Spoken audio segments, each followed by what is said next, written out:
Good afternoon, everyone. It's Friday. That means it's Chat with Mac. We're glad to have you. To our faithful followers, we thank you for hearing us talk about all things technology. And for those of you that are new to what we do, welcome. Nadeem, you're looking a little tired there, sir.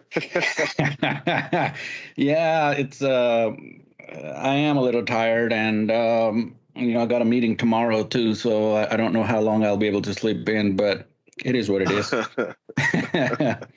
I was talking to one of our peer groups, and it's just a peer group of MSPs, and one of the things that came up was that the question was asked, what is everybody doing to get equipment delivered?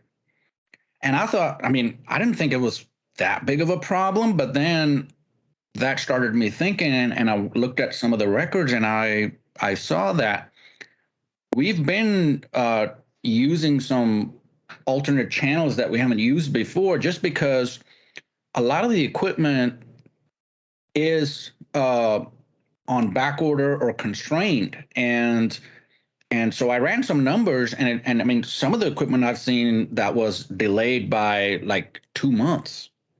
It's unheard of. Funny thing is that it's not even just equipment that's being affected by it. There's cars. It's like, and for ladies and gentlemen, for those of you that probably, I don't know if you have been looking at the news, Nadeem was talking about the chip shortage that has really impacted, like he was talking about equipment. I'm hearing cars are having problems. Some even, I think I was reading last week, some car factories have to shut down because it just did not have the chips that they needed, and that. So this is something else, Nadeem. Clue us in on what's going on. Because yeah. So as far as cars go, I got an update earlier today in one of my meetings. So GM actually stopped making new vehicles, some of the models, and the reason they stopped making them is not that there are no chips, because they can still make the cars without the chips. The reason is they don't have enough storage capacity to store these unfinished cars that need the chips. They're running out of capacity to store them. So they're, that's the reason why they're stopping production, is because now they're running out of space to keep these cars waiting for these chips to be installed. Now, on the other side of the equation, I'm hearing from some of the fab companies that it is going to get worse. I was thinking it would start getting better already, but they're saying no, it's going to get worse. It's not at the peak of that curve yet. So now I'm thinking, okay, so all of our projects now, what it relates to in our business, what it basically is telling me is that we need to look farther out into the future. So companies that maybe had a cycle of maybe an upgrade cycle starting 6 months from now, that may already be too late, but we need to go farther, like maybe that's a year out. So upgrade cycles that are a year out, we need to start looking at ordering that equipment now so we can get that done, because some, like I said, some equipment is like, constrained like by 2 months. And it's weird because, yeah, they're saying that some of the equipment is constrained. We're getting that from distribution and from manufacturers, but sometimes like we can order a specific piece of equipment and it'll be in stock, it'll get delivered. 2 days later, we'll order another one of the same equipment and it'll have like a 2 month delay because it's constrained. Wow. So I'm wondering if everybody's seeing this and they're now scrambling and ordering stuff just to get ahead of the curve, and that's causing even more severe shortage. I don't know what's happening. So yeah, it's a weird situation we're in. There is demand, but then there's a supply shortage, and it's just causing all kinds of issues with all kinds of industries.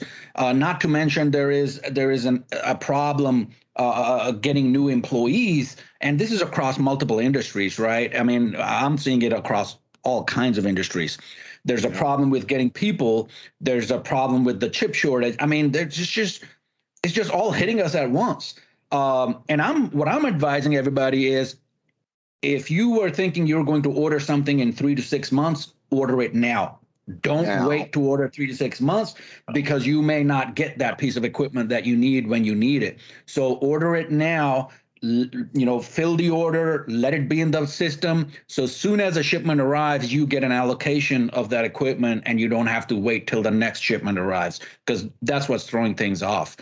And it doesn't matter who the manufacturer is; it's so all across the board. so now is this a problem?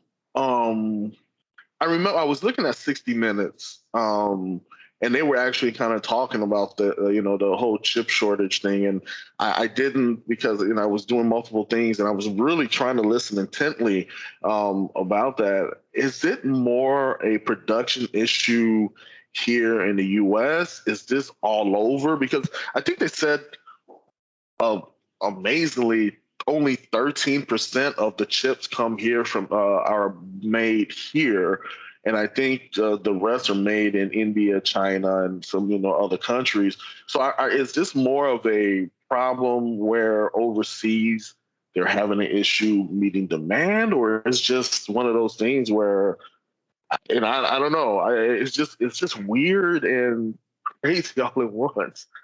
Yeah, so what I'm hearing is that it originally started when the pandemic first hit, and the Uh people huh. could not work. They were, I mean, yeah, so some factories kept open, and some factories there was infection rate spiking, so they shut down the factories, or some of the people just decided on their own, okay, I'm not going to go in. I'm not going to risk it. I'm not going to go in. So of course that caused a shortage of personnel. And so, but at that time when this shortage hit us, there was already enough in the system, enough in inventory to meet the demand. But we are seeing that shortage, the effect of that shortage now. That's what's happening. So now, even though the factories are gearing up, people are coming in, the problem is we're just seeing that shortage back then is hitting the consumers now. That's what's happening. And they're saying that we're not at the main thrust of that shortage. It hasn't hit us yet. So it's, I mean, That's scary. what are you going to do? Everything needs a chip. It does. I Um, mean, I don't know if there was a way to prepare for the amount of, what's the word I'm looking for, blowback, I guess, from this. It's stunning, quite honestly. Yeah, the repercussions, we just see those repercussions after a while. The repercussions are not immediate, and that's what we're feeling. But I was thinking that, Yeah. now in, towards the end of 2021, we would have, seen the brunt of it. But I'm hearing from sources that no, we haven't seen the brunt of it. It's getting worse. It's going to get worse.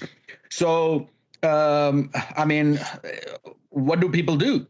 You cannot get equipment. Like, I mean, construction people cannot get equipment because there are no chips. Yeah. I Yeah. mean, it's just, what do you do? So yeah, it's one of those weird things. But and it doesn't matter. Most of the manufacturing is done offshore anyway. You know, there's not a lot of manufacturing done in the U.S. The chip manufacturing. So a lot of it is done offshore, and it's affecting multiple fab processes. So, like, certain chips require certain technology. It's not specific to a certain technology. It's impacting multiple technologies. So, I mean, we're seeing shortage on the 7, 10, and even higher nanometer fab processes. So it's all over the board. It's and I mean, I can't wait for the shortage to be over, because fortunately, we did plan some of the projects ahead of time, where we have the VCIO process with customers, so we were able to pre-plan things like this. But for customers where we did not have the TAM and the VCIO process, those customers were thinking, okay, it's going to be like normal. We place the order, in a few days we get the equipment. Well, no, I mean, some of these pieces of equipment are severely delayed, and I'm Yeah. talking about everything: networking equipment, servers, uh, and here's another weird aspect to this. So if you go and configure a Dell server, you will notice that it will be a lot less in price, almost half the price of a refurb Dell server. New server, almost half the price of a refurb server, but the new server is going to be 1.5 to 2 months out. The refurb server, you can get it right now. I mean, the market is just upside down. So, is there an advantage? Well, not an advantage, but is there? I know some people look at stuff and say, "I want it new," but if it's refurbed and it's been, components have been replaced, isn't that just as good, or is it just a mind thing for people as far as refurb versus brand new? Well, so we have certain customers where we can put in refurb systems. Here's the problem: it depends on how old the refurb system is, because servers have a specific life. After a certain amount of time, so many years, it gets harder to find components, replacement components for those servers. So if it's already a 1 or 2 year old server, then, and let's say if the life was 5 years, now you end up with 3 or 4 year life instead of the 5 years. So that's a problem for a lot of customers.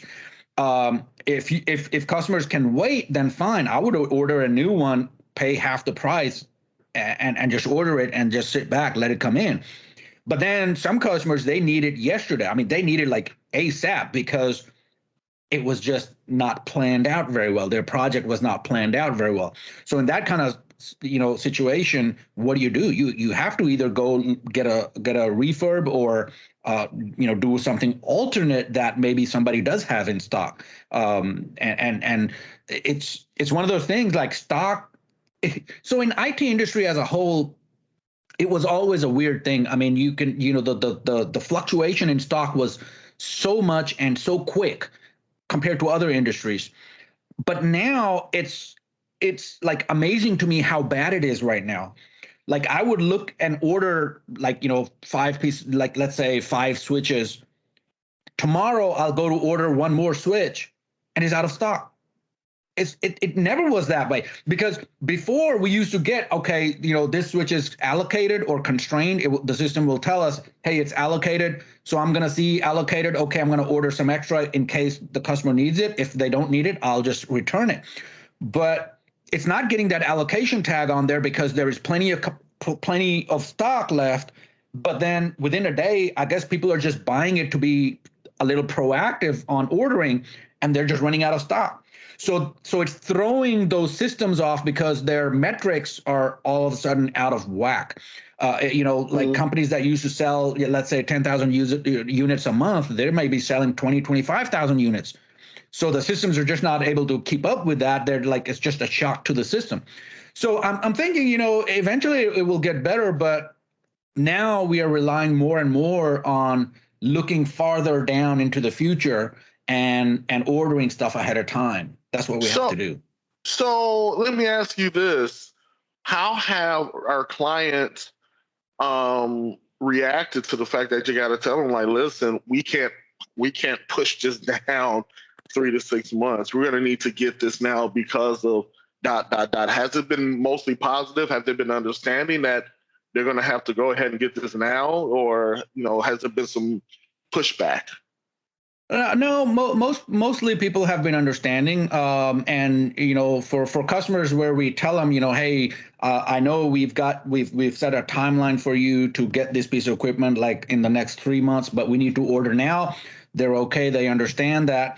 Some customers where they had major projects that were already planned. And this happens usually with customers where we don't have the TAM and the VCIO process, and customers who did not take our recommendation to order things ahead of time. And in that situation, they come to us and say, hey, for example, hey, my new office building is ready to be built and I'm ready for equipment.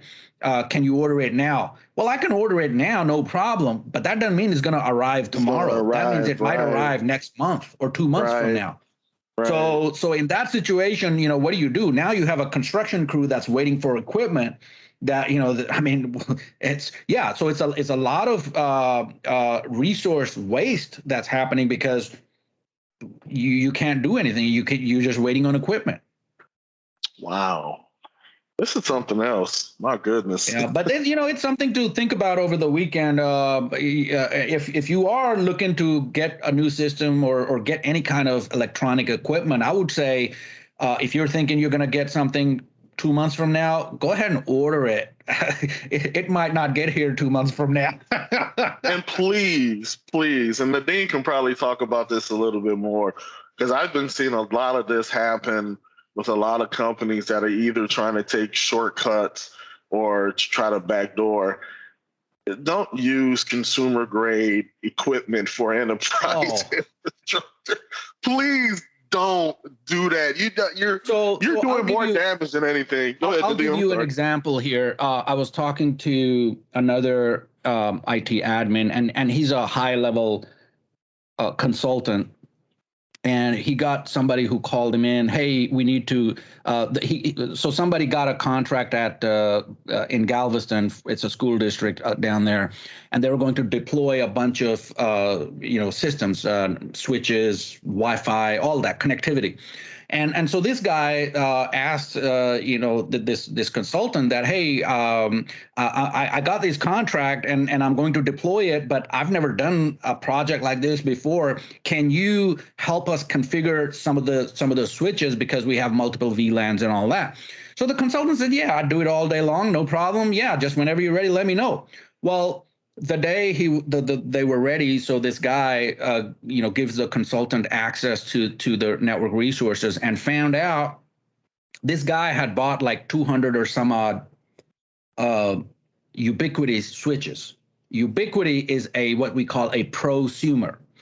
It is not fully consumer grade. It is not fully enterprise grade. It's like that middle area.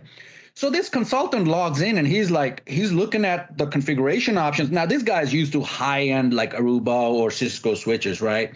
And he's looking in there and he's like, what the? I mean, he can't make heads or tails of it. It gives him a GUI and it's like, but half the options are missing. You can't do half the things that these Ciscos or Arubas will let you do. So he was, telling this guy, he was like, look, yeah, that's fine. I know. I said, I'll help you and I'll still help you, but this stuff you got is useless. Yeah. This is like a what I would put in somebody's house. This is not enterprise grade. You cannot have 200 pieces of equipment like this with multiple VLANs all talking to each other. It's not going to work. Mm-hmm. So, yeah, I don't know what came out of that. This was like earlier this week when I talked to the consultant, and I don't know what came out, but he was like, he was asking me if I had worked on those switches, and I was like, oh yeah, we've worked on those switches, but only in small business situation where budget is really tight and it's a small organization and you can make it work. But for larger deployments, I'm like, wow, did he not know that the limitations of this equipment? And apparently not. But yeah, stay away from those consumer grade or prosumer devices. Please. Because they will bite you at the most inopportune time. And I tell people this all, and I'm not hiding any names like Netgears, your Linksys, even your Unifies. These are prosumer / consumer grade pieces of equipment. What'll happen is they will work fine. You put it in, let's say you get everything configured, it will work fine. But when you need it most, when you have that important meeting going on and you have people from outside the company in that conference room ready to join that meeting, that's when it's going to fail. Yep. And it's always like that. And sometimes it'll fail. You restart it. And I know, customers who put these switches in place and then they have to unplug, repower it. A few times it'll work. You repower it, it comes back up, everything is fine. But when you need it the most, you unplug it, plug it back in, it's dead. It's not coming back up. Now what do? Now you have to run down to the store, and the guys who put in these Netgears in place, they're going to run down to the same store where they got these Netgears and pick up another Netgear. And it's like, come on. You already tried it. Process, yeah. Yeah, it's like they're caught in this downward spiral, and it's only going to get worse. And as these companies grow, it gets worse and worse. Not to mention the total backplane bandwidth on these devices is very low compared to enterprise grade equipment. But that's another thing. This is just the reliability of it. It's just the reliability of it. And it's like we've been seeing more and more companies do that. I'm talking, buying, and I'm not saying this to bash, stores. That's another, but going to big box stores like Best Buy to get stuff, laptops, computers, and switches and what Yeah. have you, and it blows completely up. Oh, That comes in I got a request from one of our customers, and they wanted a few Surface devices. So not a lot of people know about this, but the enterprise Surface devices are different from the consumer Surface devices, right? Yep. There are some actual differences in the chips and the firmwares. So this guy asked me, he says, "Hey, Nadeem, I need to get so and so Surface for so and so user. Can you get me these enterprise grade units?" And I'm like, okay, yeah, I can. And I quoted him something, and I told him, hey, this is constraint. It's not going to get here today or next week. It's going to take months to get here. So he was like, yeah, but Best Buy has, something similar in stock. And I'm like, yeah, and you can go ahead and buy from that Best Buy, but that is not the enterprise grade equipment. That is a consumer grade equipment, and the clock speeds are different. The chips used in them are different. There's so many differences in these pieces of equipment. The Surface that you get on the enterprise side of things, some of the models are almost double the amount of resources than in the consumer side, and that's what's happening now. Not to mention, they're also overclocked. If you're near like a Microsoft store, go talk to one of the people at the Microsoft store and ask them, what's the difference between a Surface with a Windows Home Edition and a Windows Pro Edition? Yep. Besides just the difference in the Windows version, you will notice that the clock frequencies are different on those two machines, and there's a reason for that. So, yeah, don't. As a Band-Aid, I can see that. And that's why I told this customer, I was like, look, if you're in a bind, you have no choice, go get these machines from Best Buy. They're not going to last as long. They're going to have issues, but hey, we're in a bind. What are you going to do? It's just a patch. But if given the choice, I would always rely on enterprise grade equipment.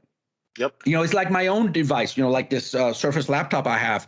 It's enterprise grade. I wouldn't rely. I've killed one of these before editing some video, and I don't even know what the home edition will do, because the clock frequencies and the transcoding, the amount of resources needed to transcode video, it's a lot of resources. And I don't know if it'll keep up with that. But long story short, guys, look farther into the future. If you're going to buy something 6 months from now, go ahead and place the order now, because there is going to be even more constraint on some of these devices. If you have an IT company, a consultant that works with you, listen to them. There is a constraint. You might have to reevaluate your upgrade cycle to keep up with the business. And these are some real concerns that are hitting pretty much every industry right now. Yeah. Yeah. There it is. So I think with that, we'll call it a day. Already taken a good chunk of time. But yeah, it's just weird times right now. It is. It really is. So Awesome. Mac, have a good week, or actually a good weekend, and I'll see you next week. And everybody out there, have a great weekend as well. Have a good one, guys. Be safe.